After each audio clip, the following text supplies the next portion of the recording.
Dua teknologi laser cutting ini, fiber laser dan Co2 laser, sama-sama populer di workshop logam Indonesia.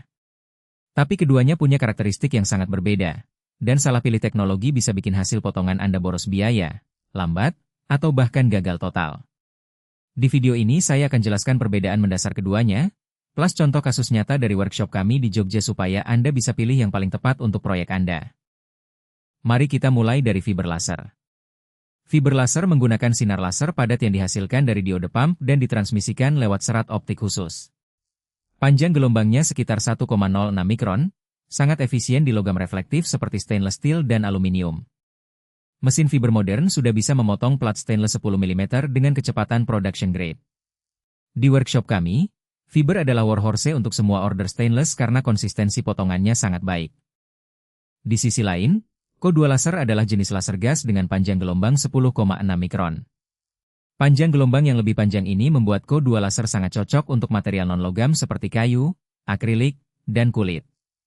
Untuk logam sendiri, Co2 terbatas pada aplikasi tertentu, terutama plat tipis dan pekerjaan yang membutuhkan finishing halus pada mild steel. Banyak workshop kecil di Indonesia masih pakai Co2 karena investasi awalnya lebih rendah dibanding fiber. Sekarang mari kita lihat 5 perbandingan utama yang paling sering jadi pertimbangan klien kami. Pertama, efisiensi listrik. Fiber punya efisiensi 30-40%, sedangkan Co2 hanya 10-15%. Artinya biaya listrik operasional fiber jauh lebih hemat. Kedua, untuk stainless steel, fiber adalah juara mutlak, sedangkan Co2 sering gagal potongan di atas 3 mm karena masalah refleksi.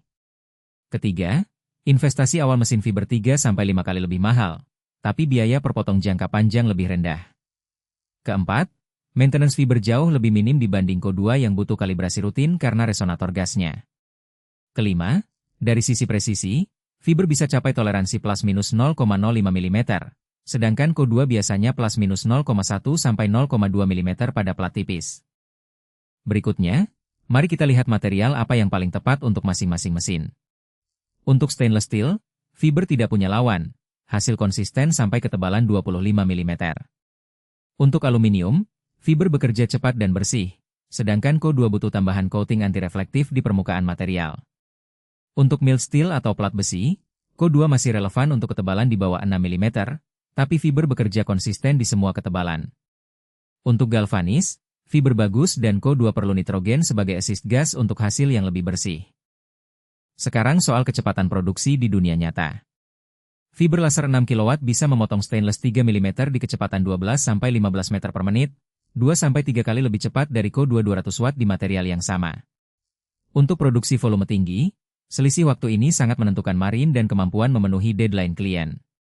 Klien kami yang order 500 lembar plat stainless biasanya memilih fiber, karena selisih waktu bisa sampai 8 jam per batch dibanding Co2. Soal biaya, fiber lebih hemat listrik 50-70% dibanding Co2 untuk output produksi yang setara. Assist gas nitrogen juga lebih sedikit karena fiber tidak butuh tekanan setinggi Co2. Untuk workshop yang beroperasi 8-12 jam per hari, penghematan operasional ini bisa sampai puluhan juta rupiah per bulan. Hemat daya ini sering jadi alasan utama workshop lokal untuk upgrade mesin, apalagi yang tagihan listriknya sudah tembus 15 juta per bulan. Sekarang, bagaimana cara pilih untuk proyek Anda sendiri?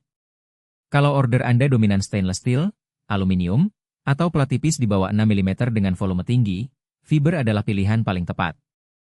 Tapi kalau Anda sering mengerjakan plat besi tebal, material non-logam seperti kayu dan akrilik, atau butuh mesin kedua sebagai backup, Co2 masih sangat relevan, terutama untuk workshop kecil dengan budget terbatas.